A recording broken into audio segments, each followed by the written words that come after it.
people of Africa. Almost 500 million people live in Africa, and its population is unevenly distributed.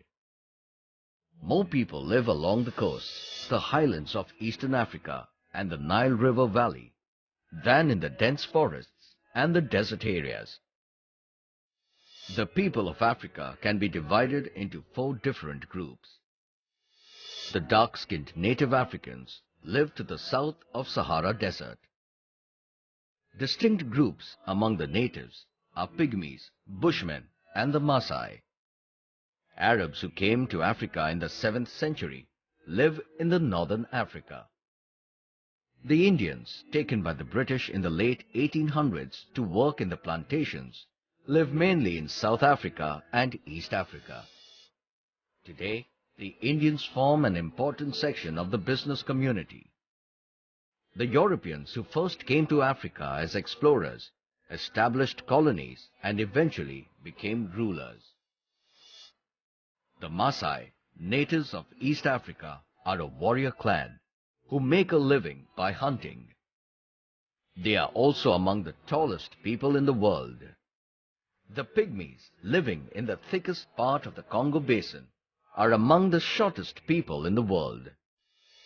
They have no permanent dwellings, and their houses are made of branches, twigs and leaves. More than 800 languages are spoken in Africa. Swahili is one language that is spoken by millions of Africans, while other languages are spoken by only a few hundred people. French and English are widely spoken because France and Britain controlled large areas of Africa. The Bushmen, who have lived in the Kalahari Desert for at least 11,000 years, are one of the few groups of hunters, gatherers left in Africa. The Kalahari stretches from the Zambezi River in north to Orange River in the south, and is a vast sandy plain with few low rocky hills. The names Bushmen and Hottentots, given by the European colonists, have now become unacceptable due to their negative meaning. Now, they are known as the San or the Khoisan.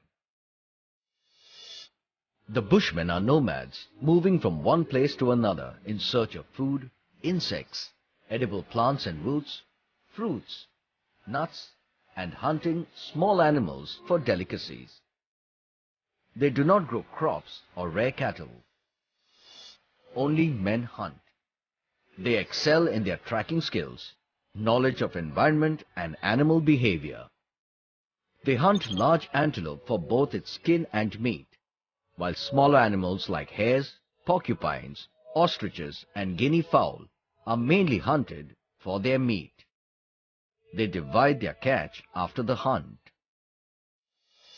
The Bushmen live in small independent groups comprising of a husband, wife and their dependent children, so that they can meet the requirement of food and water from the difficult environment. They wear bare minimum clothes due to hot conditions. They live in a light semicircular structure made of branches, twigs and thatched grass, which they can abandon when they move. In front is a hearth where food is prepared. The nomads have very limited possessions like clothes which they wear, some personal belongings kept in skin bags, their weapons, implements for gathering, and equipment for processing food. Most of their needs were met from the environment. Arrow and spear shafts, bows, sticks, fire drills, mortars, dishes, and musical instruments were made from wood.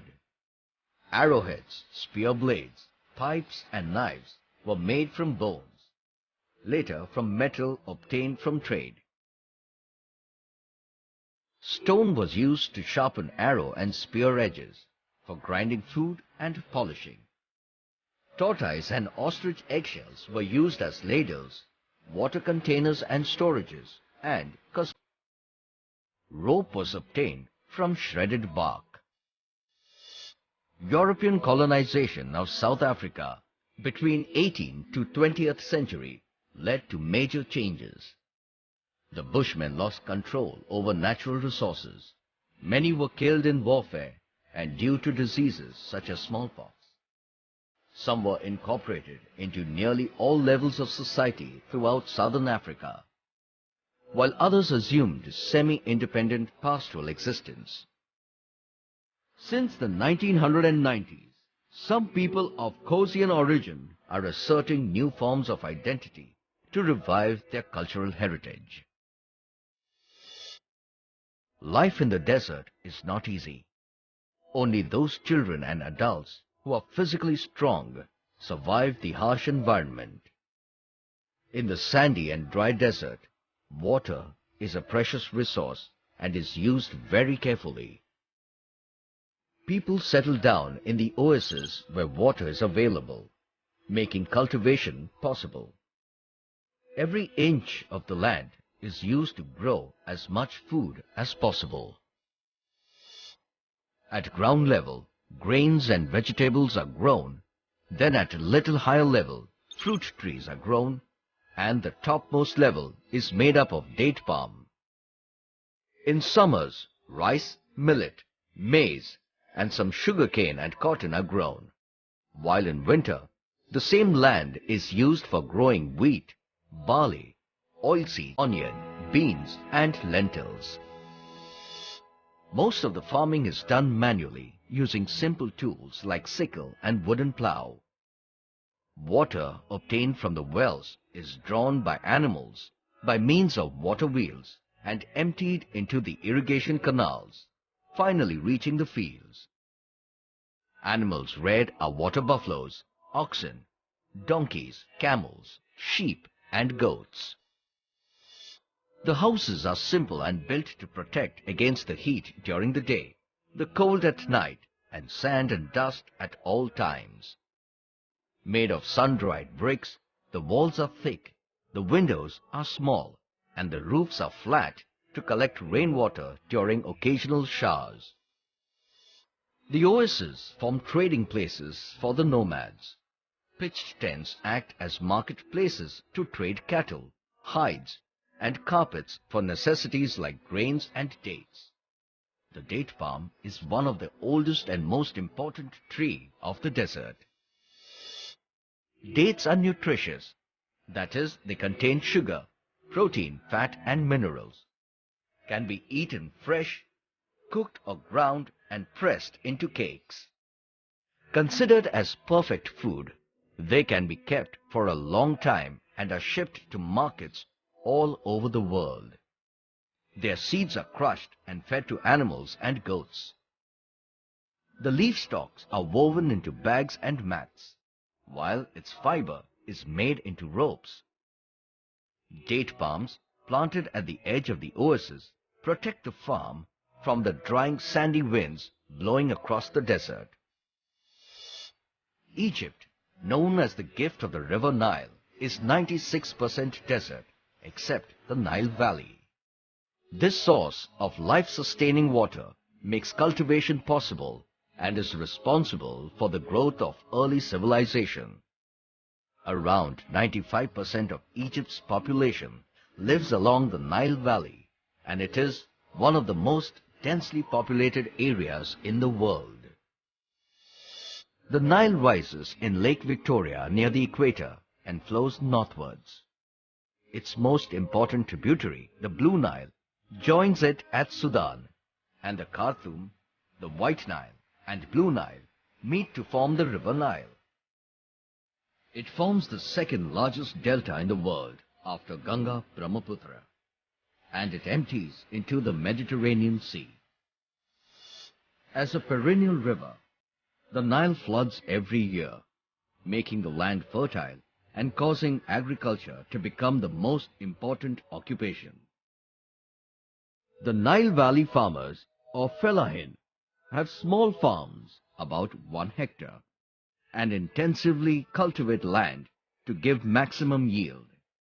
Cotton is the most important crop, occupying 40% of cultivated land. Other crops include rice, maize, millet, beans, sugarcane, dates, and vegetables. The mud-walled houses are well suited for the hot climate and the roofs are flat. The diet of fellahin is made up of maize flour and a dish of beans called ful. People wear loose flowing robes and turbans to protect against the heat. Irrigation in the Nile Valley happens in two ways. Basin irrigation occurs when from June to September the Nile floods its basin, and after the flood subsides, crops are planted in the wet. However, this allows only crop to be cultivated each year. For perennial irrigation, dams are built at Asyut, Aswan and Sennar to store water. This water flows into the fields through irrigation canals. By this system, 2 or 3 crops can be cultivated in a year. Other traditional methods used for irrigation are the shaduf, that is, long-poled device with heavy weighted stone at one end which balances a bucket of water at the other.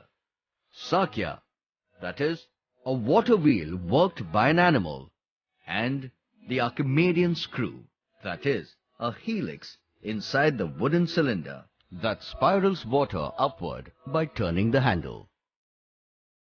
The water obtained is then allowed to flow into shallow cut irrigation canals, which lead into fields